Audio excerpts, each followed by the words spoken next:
Hi, I'm Kellie. And I'm Kerrie. And we're identical twins. We are so excited to talk to you about all things related to church music here on Hymn Talk, Twin Talk. Now, each week we will break down a hymn.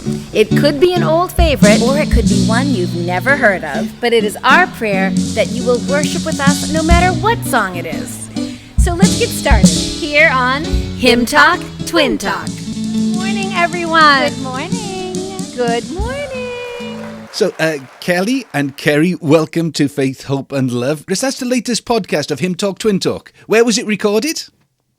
So that was actually a live recording. We usually don't do that, so it was kind of special. And we recorded it at our home church, which is the First Baptist Church in Reading, Massachusetts, sort of on the northeast coast of the United States. Fantastic. Yes, we're in New England. That's what we call it. All right, Yeah. I'm in Old Wales and the rest of the people listening in Old Great Britain. So there we are. We've pinpointed each other now.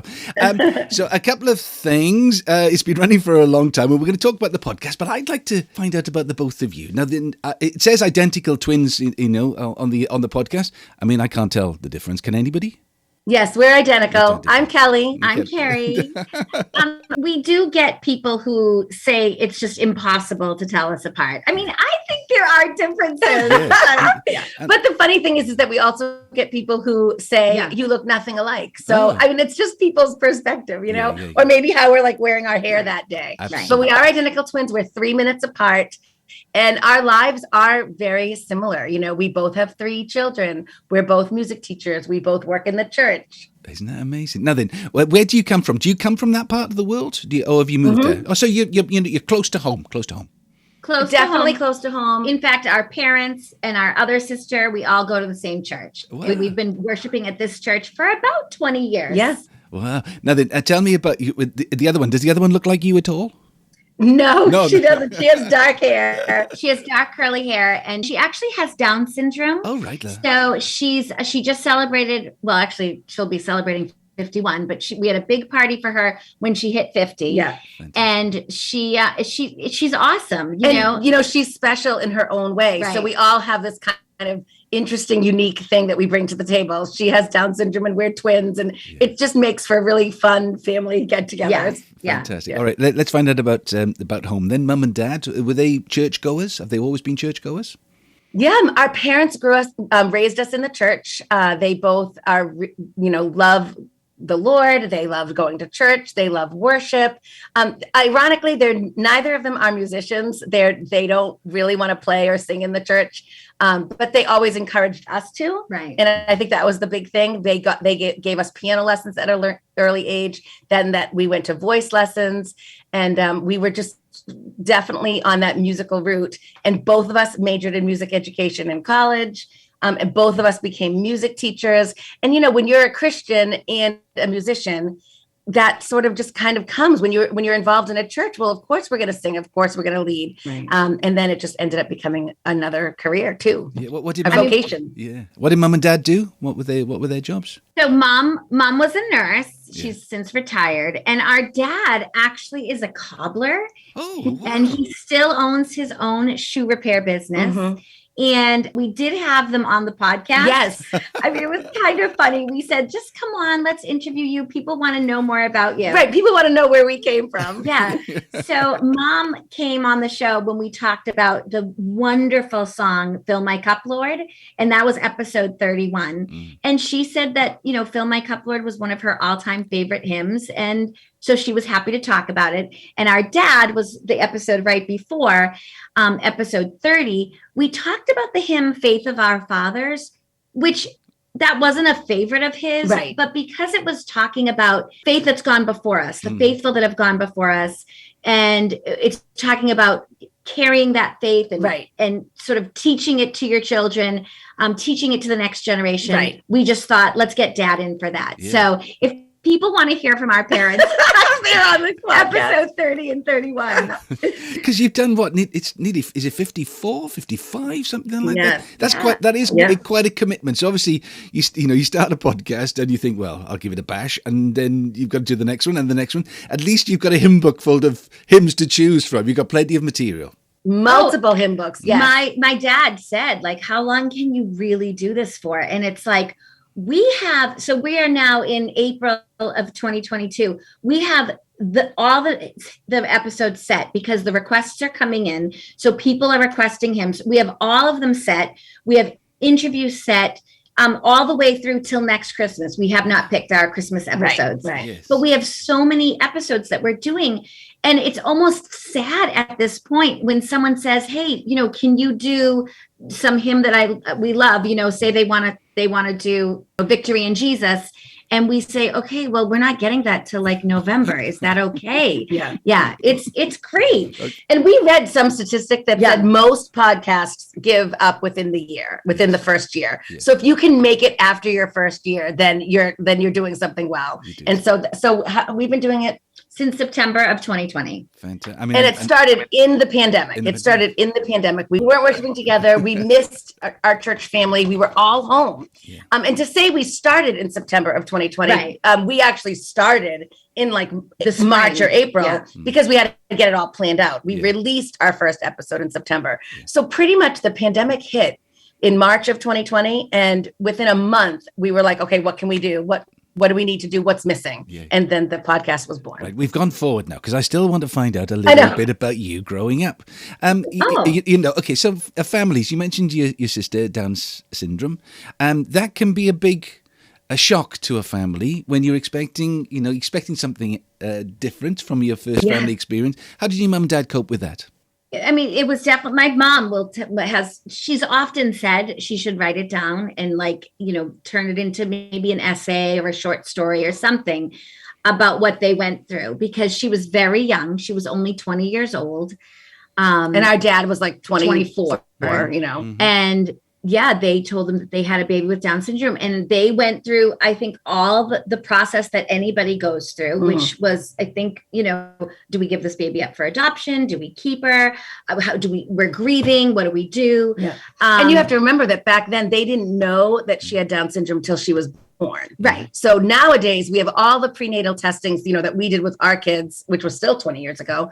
And you would know ahead of time and you would know what to expect and kind of wrap your brain about it. But this young married couple, waited the 9 months to have their baby, had all their plans and then found out. So it was definitely shocking. Yeah. And being Christians as well. I've had a number of guests on the program over the last 2 weeks as I've been sitting in for the show. And another one had that experience in their family. And they were saying what a blessing Jack was to the whole family. Oh, absolutely. But the shock at the time, because you're not prepared. No. And then the questions that come along, why me? Right. God, why are you doing this to me? They didn't have a lot of information. Right. So, I mean, every time she made a milestone, it was like a surprise, So I think initially they said she won't talk, she won't walk. I think her life expectancy was... She won't live past 8 and then she won't live past 12. And then, she'll never ride a bike. She'll never read. She'll never write. I mean, my parents fought every preconceived notion that they had of a person with Down syndrome. And she absolutely did everything that they said she wouldn't. And she's 50 years old and she's perfectly healthy. Right.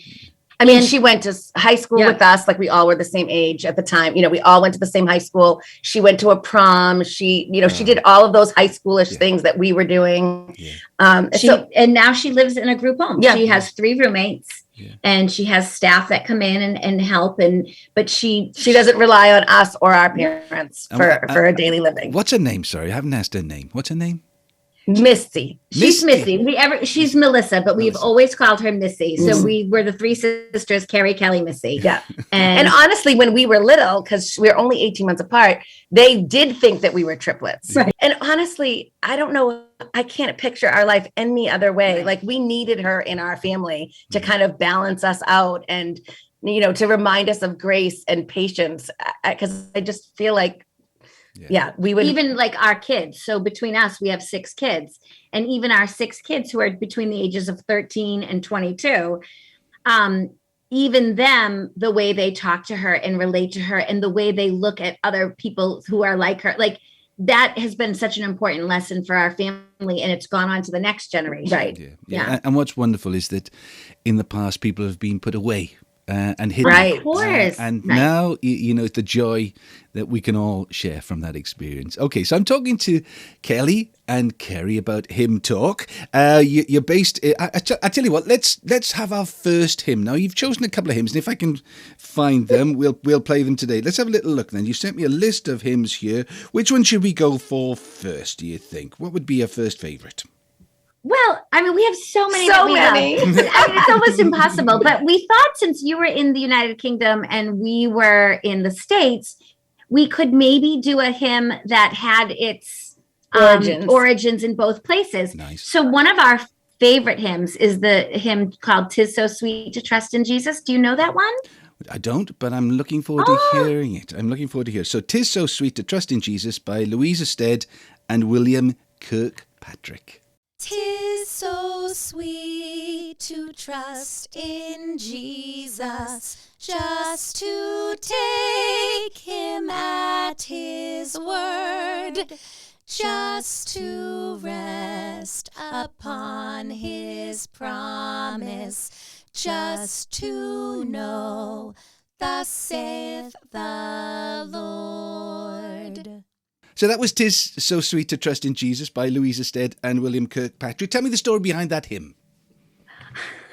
Well, first of all, William Kirkpatrick is one of my favorite hymn writers.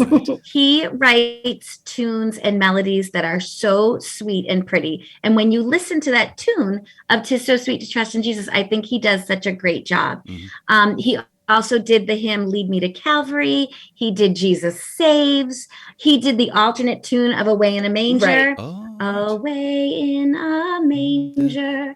He does really pretty melodies. So I absolutely love when I get to talk about Kirkpatrick. Yeah. But Louisa Stead, a lot of hymns are written from places of heartbreak and tragedy. She was on vacation with her husband and her son. They were swimming in, I think it was in New York, some lake in New York. And another child was really like drowning in the water. And her husband went out to save the child, and her husband ended up dying. And they watched him from the shore, trying to swim, trying to save this other child, and just watching him die. Yeah. And her life took a turn. We read that she had no money. She had no way to provide for her son. She had no food. And through it all, she trusted in Jesus. And not only did she trust in Jesus, but she actually thought that it was sweet to trust in Jesus. And it's just so amazing. Those are words that we need to hear, because in her heartache, she was able to trust in Jesus. That's how we need to be. And I suppose that's why it rings true, because it comes from a place of experience, isn't it? It's not like exactly. Something else. We find that there are some hymn writers who are actual hymn writers. That's their job. They work for a publishing company. Someone pays them. Right. They have to just produce work, which there's beauty and all glory to God in that as well. But for someone who writes from their personal experience, like Louisa did, it means so much. And when you sing through that refrain, Jesus, Jesus, how I trust you. I mean, that's what we should be singing like every day. Right. Jesus, Jesus, how I trust you. That becomes a prayer. So when we're singing hymns, it's about praise and worship, but it's also about prayer. You pray this for your life. You pray this for your daily life. And I love that one. Yeah, lovely. And she was born, so we're talking about a hymn that's hundreds of years old. She was born in 1850 in Dover, England. And they ended up coming to America when she was in her 20s. Her family moved here. So she started in England. We thought that was a fun one to start with. Yeah. So we got the idea then of how this podcast works. Back to you two. So you go to high school, you do the prom. Where did you meet the boys? Are they All of our dates came from theater, because we were heavily involved in theater, children's theater, youth theater, high school theater. We always were in a show of some kind. So we always met guys there. Yeah. And my husband, I met my husband. Singing. We were singing waiters and waitresses back in our 20s. Really? And that's how we met. Yeah. Well, what was the restaurant like? And what were you singing? You were singing hymns in the restaurant. And we had so much fun. We had so much fun. It was like Broadway show tunes, and then it was like 50s and 60s. And I sang the song from the 50s or 60s called Leader of the Pack. Yeah, that's right. This is like a core memory that I have. You know, the leader of the pack, and I would sing it. And it's about, yeah, right. It's about the parents who wouldn't approve because he rode a motorcycle. Yeah. And in the song, my husband was cast, you know, we weren't dating at the time, but he was the leader of the pack. He came out on a scooter, you know, and we all like reacted to him. Yeah. So all of my, you know, my spouse and my previous dates, which weren't many because we met when we were 19, were from performing. And he and I hit it off right away. And then he was like, well, you know, I go to church. And I was like, well, no. I go to church. Like, I go. And he's like, no, I'll go on like Easter and stuff. And I'm like, no. Like, you're coming every week. And he like had a reawakening and fell in love with the Lord. And, you know, we've been going ever since. Fantastic. Now then, I want to say, is that Kellie or Kerrie? Which one? Sorry, this is Kellie. That was Kellie. All right. Kellie, and my husband is Dean. Kellie. Right. Yeah. Kerrie, what about you? Same sort of story? So my husband is Brian, and he actually grew up going to a Lutheran church. Right. So he definitely feels like he likes sort of the structured setting of a worship style. He likes the hymns. And so we go to a Baptist church, which is very much like that. Right. But we do modern praise songs as well. It's hymns and praise songs. And probably if we were going to, you know, make a comparison, it's more contemporary praise than hymns. Okay. But the hymns are still there. The hymns are still there. Yeah.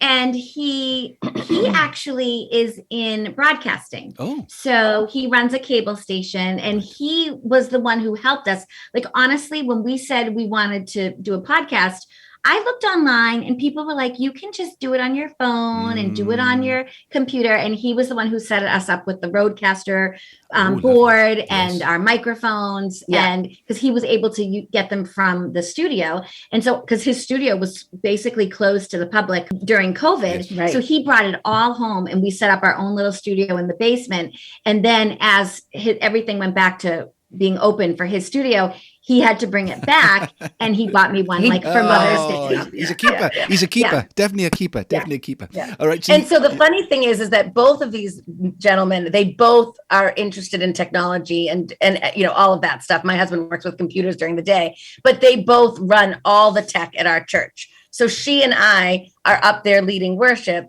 They're running sound and video and computer, and our kids are the instrumentalists and the singers. Like, it's a huge family affair. Isn't that lovely? So you leave university, you use college, you've got your partners all sorted out, and you both went into teaching. Yeah. In fact, my first teaching job was in an elementary school in a town near here named Danvers. She graduated a year later. Kerrie graduated a year later because she spent a year in England. Oh, yeah. Where did you go? So I was at Royal Holloway University in Surrey, Egham, Surrey. Nice. It was such a great experience. But because I was getting an American teaching degree, like that year really didn't contribute to my degree. Yeah. So I had to do another year. But to me, it was totally worth it. Yeah. But I did do another year. So she graduated. So I graduated first. So the first time we didn't do something together. I graduated first, and then I got this job in an elementary school, all the while knowing that I really wanted to work with high school students. But, you know, I just get the job that I get because I just graduated. So after that year was over, the high school job in the same town opened up, and I requested a transfer, and I got into the high school after only 1 year of teaching. She graduates, and then she comes in and applies and gets the job that I just left. So we neither of us were married. We had the same last name. We were identical twins. Those children had no idea that there was a new teacher there. We looked exactly like back then too. That's great. It was a great experience. I have a bachelor's of science in music education, a master's in music education, and I have a certificate of advanced graduate studies in educational leadership. Right. So I really stayed. She went to the education route, and I got a bachelor's degree in music education, just like her. My master's degree was in education, not just music, but education in all creative arts. Yeah. And then when I went and got my doctorate degree, I got it in worship studies at a school here in America, down in Florida. I mean, I had 3 kids, but I went down to Florida for a few weeks at a time to get this degree. And that's that's what really got me into, worship leading as a vocation, as a calling, not just like this kind of fun thing I did for extra money. Yeah. And it was wonderful. And it really changed my perspective on worship. And it really like changed our church. Yeah. Like she took what she learned and the experiences that she had, and she taught the congregation. So we were able to understand, just how purposeful and intentional and meaningful the worship service, the singing part of the worship. Yeah. It's not just let's sing songs because we like them and we feel good about them, but they all are contributing to like that message that the pastor wants for that week, whatever the sermon is. And it creates this complete experience from beginning to end. Sometimes I feel like maybe you go to church and you have the music, which is an awesome experience, and the sermon, which is beautiful. But what she learned to do and what she taught us to like even appreciate was the whole experience. Mm-hmm. Yeah.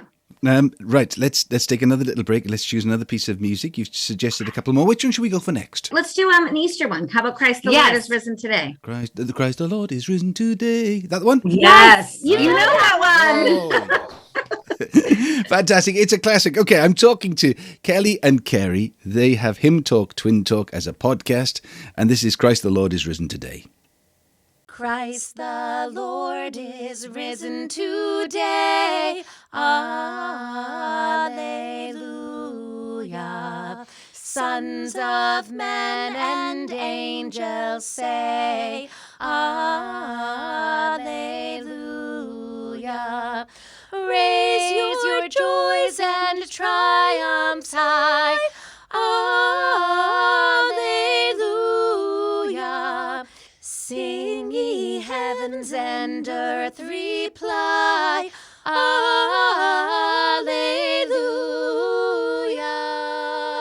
An Easter hymn, how appropriate. Christ the Lord is risen today. I'm talking to Kellie and Kerrie. Whose idea was the podcast and why? Oh my goodness. Right. I will tell you, till the cows come home, that it was all her idea. Yeah.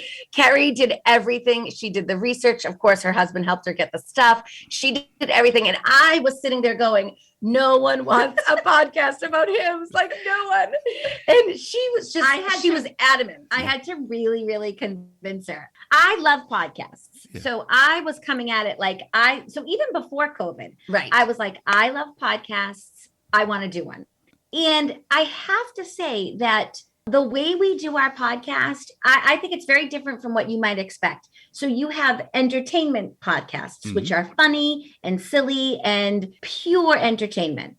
And then you have spiritual, religious, sacred podcasts, preaching, sermons, and they can be very serious. Yeah. It can almost feel like you're being lectured. Yeah, like a college lecture. Yeah, depending. I mean, sometimes you're like, I can't even drive because I'm trying to concentrate so much on this podcast. And so I felt like I wanted a little bit of both. Like, why can't we be glorifying God, learning something really, really worthwhile, but still like having fun and being lighthearted about it? And that was really, really important to me. I feel like I want people to listen and laugh. We say, sing along with us, laugh along with us, worship with us.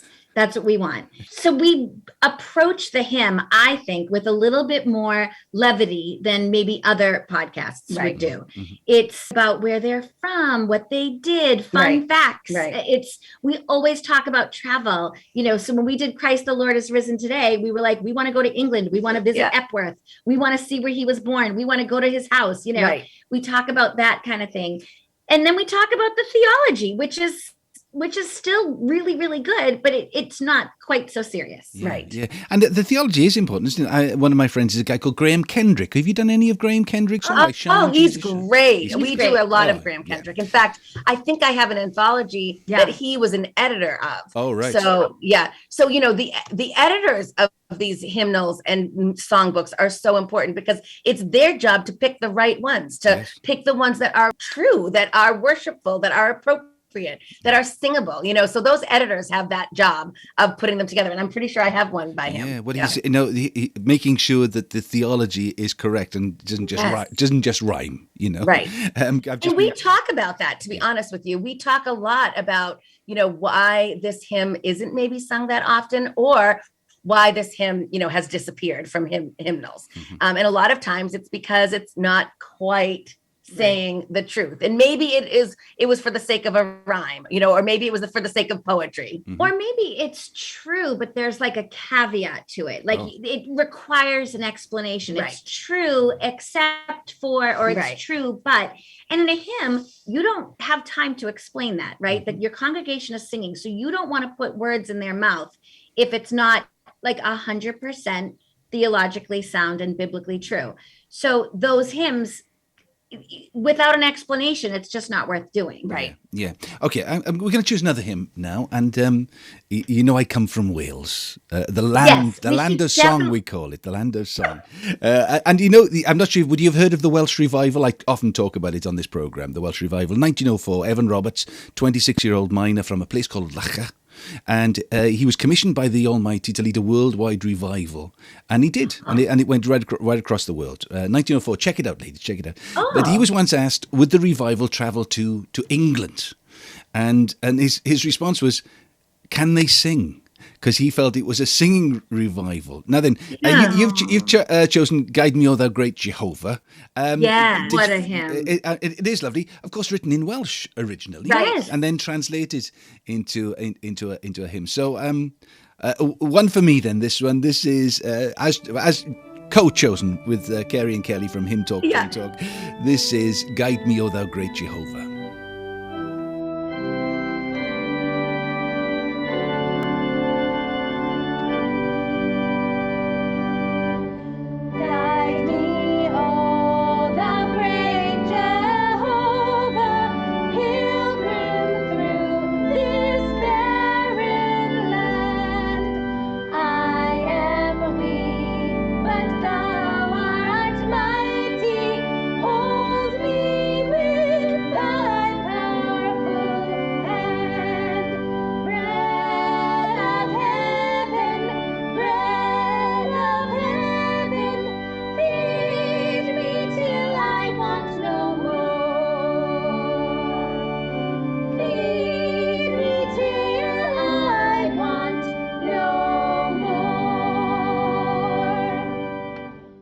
That's Guide Me, O Thou Great Jehovah. And Kellie and Kerrie. Now, an interesting thing about hymns, because here in Wales, that hymn is sung at rugby matches, at rugby internationals. Right, we talked about that. We absolutely talked about that. But the strange thing is, there are 3 verses. Guide Me, O Thou Great Jehovah, pilgrim through this barren land, bread of heaven.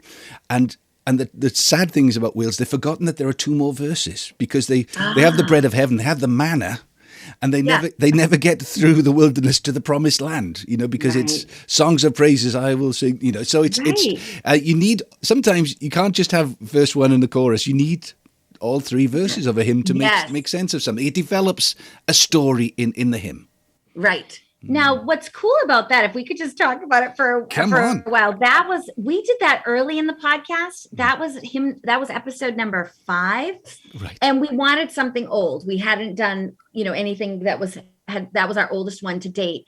And I just wanted to do right by the Welsh language and by the Welsh people. So I actually reached out. I found the pastor of the Williams Pentecost Church in Llandovery. Yes. And his name was Rob Morse.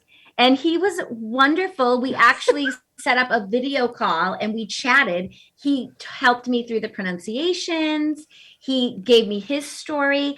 This is the chapel in Llandovery named after William Williams, who wrote the hymn. Yes. And he was absolutely wonderful to talk to. And she tried to speak in Welsh the whole time. Do you remember any of it? I didn't try to speak in Welsh. I just said she tried to do the translation. Yeah, yes. So I wrote it down. Come on. It was so hard. Ar gloeth ar wine troi'r anialwch.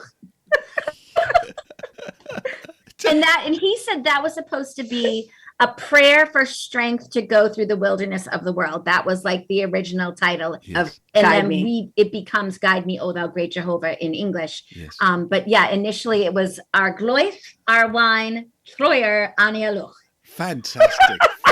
Like vel native, just like honestly, it's like speaking to someone from home. I find that hard to believe, but talking to him was amazing. Yeah. He was so helpful. And again, that was episode 5. Yes. Right. So we were just in it right from the beginning. Like, Yeah. how can we learn as much as we can about these hymns? Yeah. And the podcast has connected us to so many people. I mean, I never really thought, but back then it was, this one minister from Wales, but we've talked to people in Australia. It's just been all over the world. In fact, our podcast has the most downloads in Indonesia? was it Indonesia? Yeah, it was. Yeah. Really? So, I mean, Isn't it's that just weird? kind of random that our podcast is popular in various segments of the world. Yeah. Oh, you start a podcast. That's good. You've got a bit of help technically, and obviously, without being, you can both talk. So that's not a problem. But then, how do you get the story out? How do you get this twin talk? How do you, because we all want, We all want listen. I mean, we we all want want people to listen. Yeah, we want. We want people to listen. We really feel like, this is something that people would appreciate. Would they want would to hear. So our little tagline is that we're introducing hymns to a whole new generation of podcast listeners. They might not know these hymns. Yeah. And then at the same time, we're introducing podcasts to a whole generation of hymn listeners. Yeah. So I feel like we kind of are getting two segments of people. We just try to be as out there as possible. We have a large Christian college that's near us that we both went to, Gordon College. And we went to their homecoming and set up a table and talked to the students. And it was wonderful. It was so great. But a lot of the students that came didn't know any of the hymns that we were talking about. And these are students at a Christian college. And we would joke and we would say, okay, we have a podcast about hymns. And a lot of times the question back was, what's a hymn? Mm-hmm. Or from their parents, what's a podcast? So we really saw this way that we could connect these pieces. Yeah. So we do as much as we can. Yeah. We go out there. We give sermons on hymns. If someone wants us to do something, we almost always will say yes. Always say yes. But we do spend a lot of time on our social media platforms. Yeah. And that's where we get our hymn requests. That's how we do our giveaways. So we are on Facebook, Instagram, and Twitter. Yeah. Yeah. And connecting with people on social media has been wonderful. And Mm-hmm. is that how we found each other? Is that how I we know. found Yeah, us? I think I found you on some social media platform, and I thought this looks interesting and sounds fantastic. And it wasn't just the hymns. Occasionally you'll do a trivia episode. Right. Now, tell people what you do with the trivia. So we have 3 trivia contests, and we're actually debating on whether or not we should do another What's one. our next one? If we have a little bit of a break. But basically, it's super simple. We have a Google form, answer 10 questions, and we'll send you a we'll prize. send you a prize. Honestly, everybody who's filled it out has gotten a prize. Right. I mean, if we got hundreds of people to fill it out, we probably wouldn't do Right. that. Yeah. But so far, it's just easy to just send stuff out to anybody who fills it out. Sometimes people say that questions are way too hard. I And then know. sometimes they're way too easy. I don't know. I don't mean to make them too hard. We don't mean to make them hard. Yeah, but it's a cute thing to do. We're also playing around with the idea of having our merchandise. You know? Yes. So if we have mugs or bags or notebooks, journals, then with our Hymn Talk Twin Talk logo, then we want to give them out. We recently just got a logo, a real Hymn Talk Twin Talk kind of logo that my daughter, who's creative, made. And so we want to try to see what we can do for merchandising for that. Yeah. But social media gets a bad rap so much. And it's true, there are definitely some perils of social media, but when you're using social media to connect Christians with other Christians around the world, it's amazing. There's no other way to do that. Yeah. We would never have found you without social media. Yeah, and also, I mean, you look fun. It sounds fun. I mean, I'm not. This isn't just for Christians, is it? This is a podcast because you never know who is listening. You never know, and you never know how music or a story can change people's lives forever. Okay, so the kids, what do they think with their podcast mums? Are they happy with it? they're very supportive. We have a very like creative family Yeah. where there's always like some project going on. Well, who's writing a play and who's writing a book and who's doing a performance. So the thing is that when we said we're doing a podcast, it was just like, oh, of course, like it's just one other thing to do. Yeah. I don't know if anyone expected it to keep going. Right. Right. Yeah. Or be for anybody really outside of our church family. Right. You know, like, so the people at church will listen to it, you know, but is it really going to go the distance? I mean, when I told my husband and daughter that we were doing this today with a Christian radio station, they were like wide-eyed. Yeah. What? Oh, You're doing that? it's a big thing. It's a big It's a thing. big I got to tell thing. you, this could change your lives. And my kids, you know, they want to do their own podcast. Yes. I mean, now they're Yes. like, if mom and auntie can do this. My older boy is like very much into sports. He's a huge baseball fan. He thinks having like a sports related podcast, which sports related podcasts are huge. Right. So, you know, I don't know how he would find his niche, but he would love to do that. Both of our youngest daughters, her youngest is 16, mine is 13. They actually recorded a little bit for our podcast. So when we read scripture on the podcast, we have a little sound effect that comes up, and it's these cute little voices And that they say, "What does the Bible say?" And that was our daughters. That was them. They did that. We had a little applause, and we created that sound. We joke around a lot, but we love our sound effects. We have a bunch of sounds that we put into the episode. Just really to keep it light. It's silly for really. Yeah. 100% of the time, the sounds are silly, But it's 100% like our silly personality. We're not going to go and do a podcast that isn't like truly us. We're authentically us. So we think those sound effects are funny, so we use them. And every once in a while, we'll like ask my parents or ask her husband, Yeah. because they'll be honest with us. We're like, okay, was like the drum roll too much Too much. for a sound effect, or was Yeah. the giggling too much? Yeah. And they'll tell us. But usually it's just, you know what? We're having fun. You're having fun. We're listening. It's all good. Yeah, there's going to be a lot of fun in heaven, I've heard. Yes. So why not start now?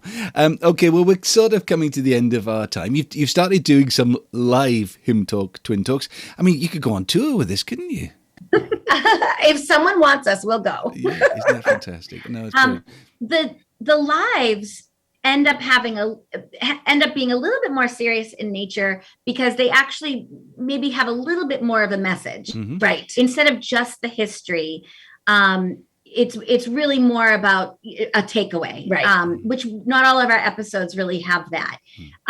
So it's been wonderful to do it. Mhm. So our pastor asked us twice to do it, and we did it for Christmas. We did it for Palm Sunday, and I feel And we like would do it more. we would do it again in a heartbeat. Yeah, I mean, what are your hopes? Obviously, you're bringing hymns to a generation that doesn't know what a hymn is, and a podcast to a generation that doesn't know what a podcast is. You're bridging that gap.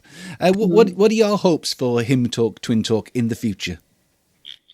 Go on, Well, you've got a dream, haven't you? You have a dream. This is not that big, but we don't have a website. Like, I wish we could. I know.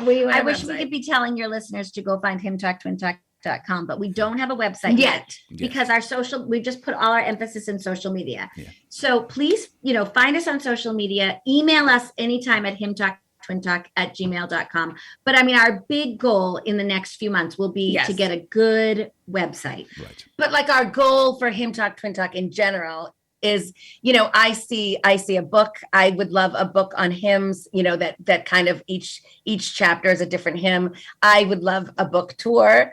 And I would love to get into other churches and to be doing Hymn Talk, Twin Talk for other churches, whether it's, for women's ministry or for their Sunday morning service or anything. Sunday night service. I feel like we have a message that's really important, that is given in a whimsical yet, truthful and believable way. And I do think that there is a future for it. So we're just kind of taking it one day at a time.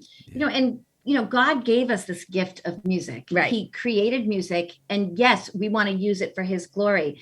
But according to the world standards, I mean, music is just really cool. You turn on the radio and but people love music. Mm-hmm. So I think hymns, church music, can be that connecting piece, that outreach. Like, well, I really like music. I like music from the 60s. I like music, whatever. And then we end up finding that they are also into hymns. They just have to be exposed to them.